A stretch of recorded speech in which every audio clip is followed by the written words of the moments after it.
Ирачката армија одразува политичката подвоеност во земјата, смета американскиот председател. Постои проблем со моралот, посветеноста. Коренот на тоа се политичките проблеми што долго време траат во земјата.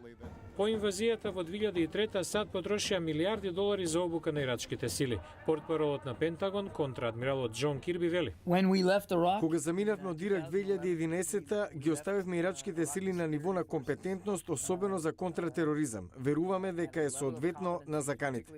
Но муслиманите сунити започнаа да се жалат на, како што наведуваат, неправедниот третман на владата во Багдад, составена претежно од муслимани шиити. Залмай Калилзад е поранешен американски амбасадор во Ирак. А во последно време, особено по американското повлекување, дојде до интензивни етнички и секташки поделби.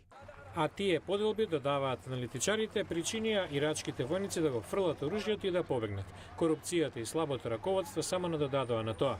Во време кога владата на Обама размислува како да помогне, аналитичарот Майкл Рубин подвекува: Што и да треба, мора да ги поддржиме ирачаните за да ја поразат Ал-Каида. Тоа неверојатно ќе значи некаква воздушна поддршка.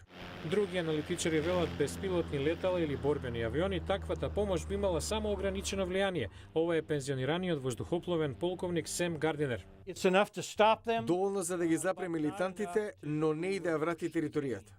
Друга компликација според стручњаците е што донатори од богатите арапски земји го финансираат дотекот на оружје во граѓанската војна во Сирија и сега тоа стана закана и за ирачката влада. Майкл О'Хенлон долги години ги анализира случувањата на Блискиот Исток. Ирачкиот премиер Малики ќе мора да биде повклучителен. Во спротивно, заливските земји нема да запрат да ги поддржуваат тврдокорните сунитски групации. Американски владини лица наведуваат дека џихадистите мора да бидат запрени пред да воспостават свое засолниште во регионот.